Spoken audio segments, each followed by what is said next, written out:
Et sur ce tel est le cas de la RDC.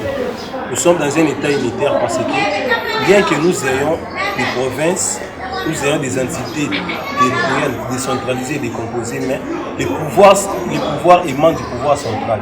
C'est la décision du pouvoir central qui retombe sur les autres entités. Nous sommes dans un état unitaire. Nous avons les états unitaires de caractéristiques. Il y a des entités territoriales centralisées, telles que les provinces, les entités territoriales décentralisées. Le pouvoir descend maintenant du province et ça devient maintenant au niveau du commune. On parlera des bourgmestres. Là, ce sont des entités. Vu que nous sommes dans la ville province de Kinshasa, il nous serait un peu difficile de comprendre ça. Mais si vous allez dans les provinces, vous trouverez que non. Il y a ce qu'on appelle le maire, à part le maire de la ville, il y a le chef de chefferie, ceux qui sont le chef de district et autres. À part ça, on a des états, on a des entités territoriales décomposées, dont l'autorité est détenue par le chef de riz, le chef de riel, comme on les appelle, le chef du quartier. Et sur la deuxième forme de l'État, on a l'État composé. Dans l'État composé, on a deux formes de l'État. On a l'État fédéral et l'État fédéré. L'État fédéral, tel est le cas des États-Unis. Il y a un pouvoir central, mais le pouvoir central a légué certaines charges aux États, les États infédérés. Les États qui sont dans d'autres États. Tel vous avez l'État de Californie, vous avez l'État de Washington. Bon, Washington c'est une capitale, mais vous avez l'État de Texas. Il y a des États, mais qui sont dans un seul État. Ça, ce sont des États fédérés. Bien qu'il y ait un pouvoir central, mais chaque État a une autorité établie, que le pouvoir central reconnaît. Dans l'État de Californie, parfois, vous pouvez voir le gouverneur X ou Y. Dans l'État de Texas, il n'exerce pas le même pouvoir. C'est lui qui peut prendre des décisions propres à sa charge, des décisions à la cacaille. Le gouverneur a été un droit d'interférer. Et dans ça, on a les États les États maintenant fédérés. J'ai parlé des États fédéraux et États fédérés. J'ai parlé des États fédérés, maintenant je parle des États fédéraux. Les États fédéraux maintenant, c'est lorsque les pouvoirs... Vous avez parlé de l'État fédéré. Oui, non. Ça c'est l'État fédéré. C'est pour ça qu'on a dépendance et pouvoir central. Mais Babi, tout ça, la plan quand même, c'est le temps là qu'on parlera d'un État fédéral. J'ai parlé de l'État fédéré, c'est lorsque le pouvoir central attribue une certaine charge aux gouverneurs des autres États. Tel est le cas du Pays-Bas ou l'Australie. Mais les États fédéraux, ça, rôle de la jeunesse n'a pas été l'État oyo, donc je vais bien que nous puissions expliquer l'État en général ou en autour de ça la débat. Parce que nous aussi. Mais la manière que je définis l'État, je commence par définir l'État. Ce qu'on peut expliquer, c'est qu'on bien pour faire ça. Le rôle de l'État est d'assurer la cohésion sociale ou la cohésion nationale sur le plan national et d'assurer la souveraineté de l'État. Si vous lisez l'article sur le 354 de la Constitution, il est écrit que la souveraineté de l'État ne peut être divisée. L'État ne peut pas céder une partie de sa souveraineté, au moins dans le cas où l'État ratifie un accord. C'est à ce moment-là que l'État peut céder une partie, mais sa souveraineté reste nationale. Elle reste autonome, où il peut à n'importe quel moment quitter ou ne plus ratifier cet accord dont lui-même l'État veut ratifier. Cela veut dire quoi? Traité montant sous l'Union africaine, RDC tout ratifié, donc doit adhérer. Mais à un moment donné, RDC tout bilan tout loin na biso. Par rapport à l'exigence de ce l'État na biso to se soumettre na makambo mususu. Par rapport à l'Union africaine, l'État mususu va céder. Ce qui a des samoni que ezana kolongo la souveraineté na eza kolongo la pouvoir na endamu. L'État na biso ba wiko lima kolongo na bango na accord ba ratifier qui pour garder sa souveraineté. L'État de l'Europe de l'État c'est d'assurer d'abord la cohésion nationale. Peuple pour ne pas la cohésion pour être dans un sens un peu clair, c'est assurer l'harmonie. Oui, c'est assurer un peu l'harmonie, c'est assurer l'harmonie ou l'unité de la population et assurer aussi la souveraineté sur le plan international. C'est un peu ça le rôle de l'État. L'État, en quelque sorte, pour être un peu bref, l'État c'est un espace comme je l'ai défini tantôt, c'est un espace dans lequel s'exercent les activités autres que les activités politiques, les activités économiques et autres sortes d'activités. Mais il est caractérisé par la souveraineté, il est caractérisé par la population, il est caractérisé par les territoires. L'État, pour qu'on trouve l'autorité de l'État, il doit avoir une population.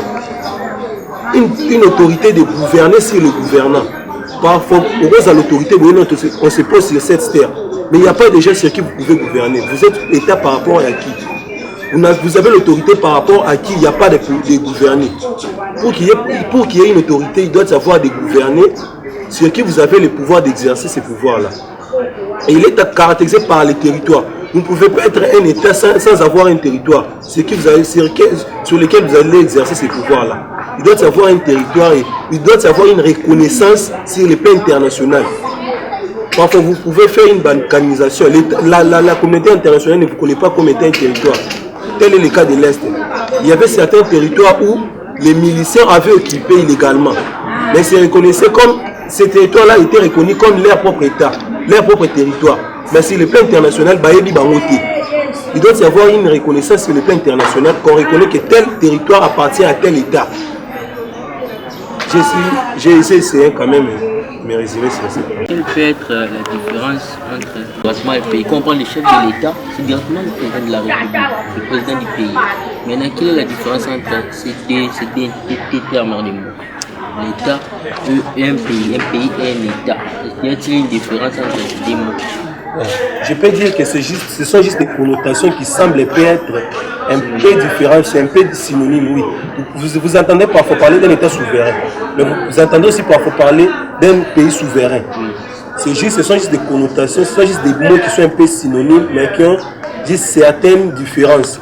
Je vous expliquerai, il y a des États qui se prétendent des pays où on parle de royaumes, des pays qui sont à la fois pays, mais qui sont à la fois royaumes.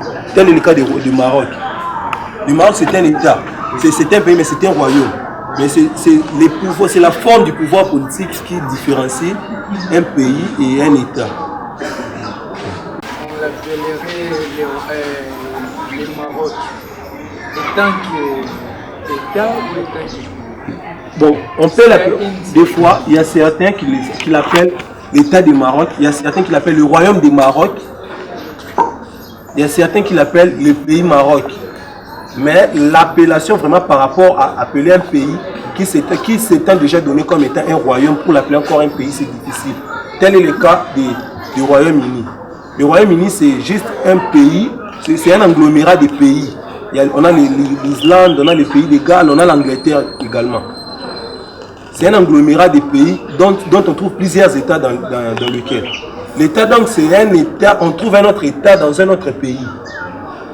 Dans le sens du Royaume-Uni. On trouve le pays, l'Angleterre, c'est un État souverain. Le pays de Galles, c'est un État souverain. Mais on le trouve dans le Royaume-Uni. Où ils ont gouverné, où ils ont trouvé pouvoir politique, dans l'activité moussous, je vais expliquer. Alors, le but est que pour où ils ont État, il faut trouver le territoire, trouver la population. Ce qui est la population, c'est sur le territoire, c'est que ils ont État. Donc, on va comprendre que la République démocratique du Congo, nous sommes un État. Contrairement à la tout ça État, non, nous sommes un État. Tout ça, État parce que nous avons un État souverain. Pourquoi? Parce que nous avons un gouvernement, nous avons un loi qui dit nous avons la population. Nous avons la population. Donc nous sommes un État. Alors, pour pouvoir devoir les années, on a rebâti ça. Moi, quelque chose, c'est devoir où l'État Zanango envers la population, envers. Premièrement, l'État a un devoir de sécuriser les frontières. Il y a quoi assurer. Il y a une obligation. Il y a quoi assurer les frontières. Là, nous avons na ligne sous péril. Si l'État est incapable de sécuriser les frontières, et nous avons dit que l'État est en péril. Pourquoi? Parce qu'il n'arrive pas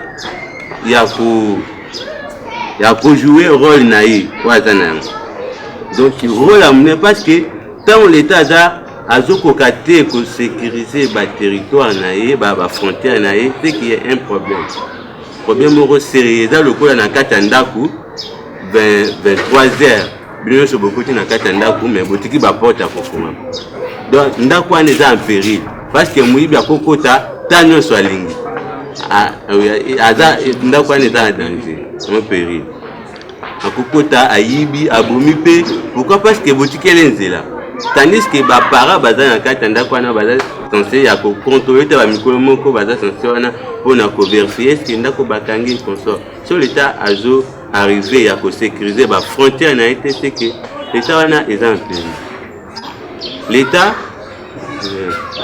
l'état a zappé na devoir na obligation et la obligation à l'état azana obligation à assurer sécurité non seulement la frontière na ye ya ko sécuriser pe ya ko assurer pe sécurité à population na ye na ba bien na ye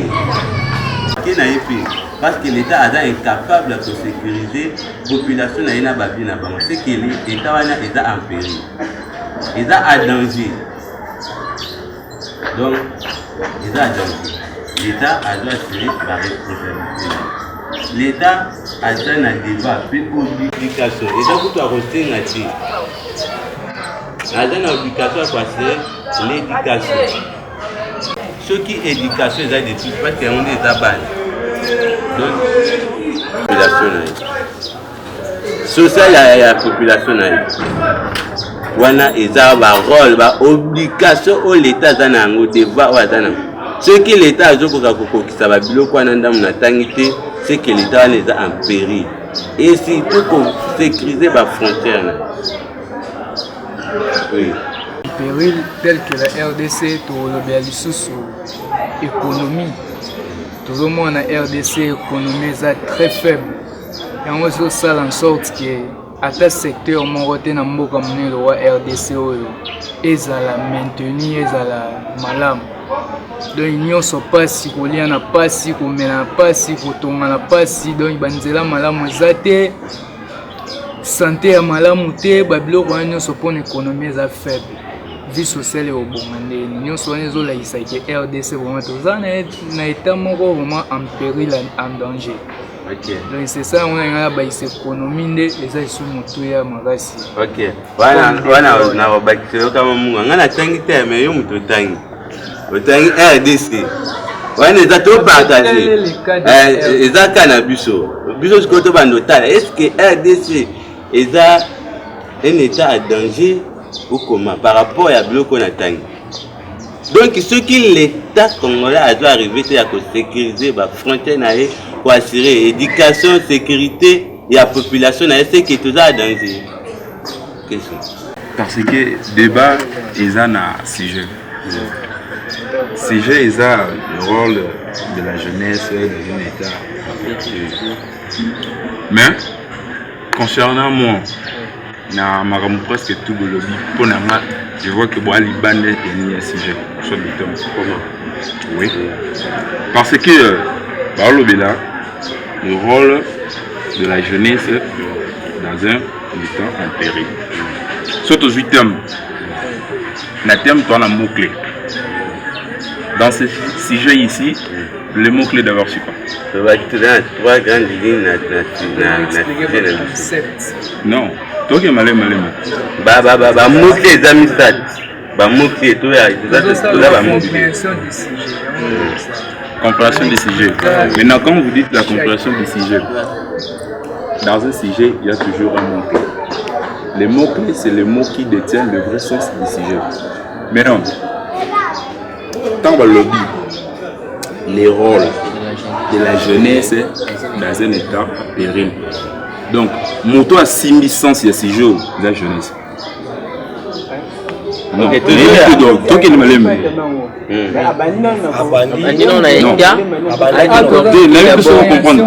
par rapport que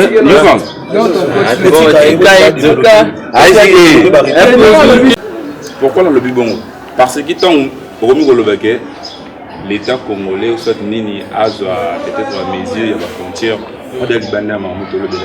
Parce que tout le rôle il y en a jeunesse la frontière sur la ligne non il y aura les jeunesse c'est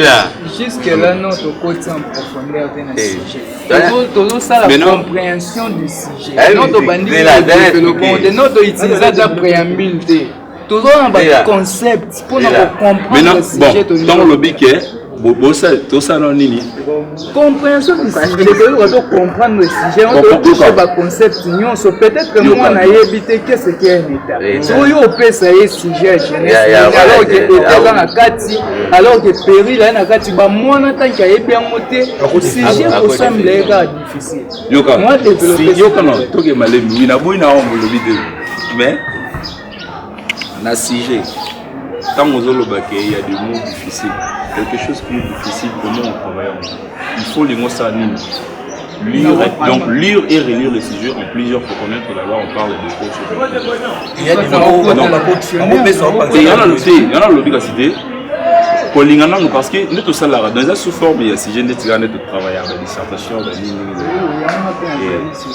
il y en a l'obligation mais non et ça bah genre le rôle là-bas pour que les mots clés de leur c'est quoi le mot clé parce qu'il y a une base ma question la réalité pour approuver là où l'état de ça la parole dans laquelle c'est là qui a comme un pays donc en réalité base que j'ai et là jeunesse mais avant de toucher jeunesse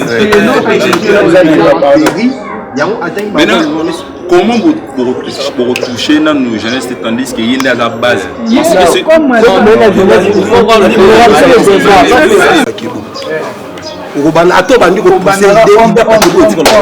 tandis que paquet ça va sur so la chose que moto ba le paquet il faudrait d'abord il faudrait d'abord passer par définir le concept définir non qu'est-ce que ça pour que la définition est royale par rapport il y a mot clé c'est la gamme bon déjà le bac le bas OK par exemple musical il faut faire comment comprendre les hommes mannequins avant de définir la passerelle on est dans passerelle il y a grec il y a lettre il y a signe puis il y a chiffre et vous supprenez pas le président Simbi va expliquer sur l'état parce que là on comprend le président Azar pour expliquer l'état où il a et le ça est causé donc pour ça que non état est en danger au président ça a expliqué tout la jeunesse na kati ya mboko eza ya kokola ya kobeba neti na biso na Congo avant de intervenir avant jeune akota à intervenir il faut yeba mabiwana ezani yango aza ko expliquer ceux qui aza ko assurer ni ba frontière na yete état na biso za ni donc ele ba siko wana et permettre biso raje c'est innocent fona ba kisa boluga frontière za assurer na ça au moins c'est ça notre comité maintenant pour expliquer biso état où eza en péril ils a bon donc on le dit c'est des frontières faut que directement en vérité, la définition d'état pour la pénal. Il manque ce matin. La définition d'état. C'est ce qui est en cours maintenant dans notre parce que là non jusqu'à là on doit aussi comme décortiquer quand on doit pas dans sujet pour te battre.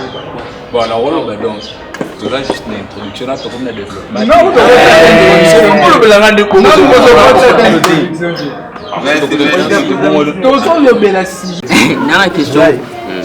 question mon pour nous poser ah tu kanki noga ndoko Claude nga lo baki gen état état des espaces pour population ezali pour baisser ses exerce de pouvoir il y a moins de baisser qui définition comme état comme un espace mais ton président trésor Juma Loba il y a lobby l'état après si va devoir il y a l'état en tant que personne.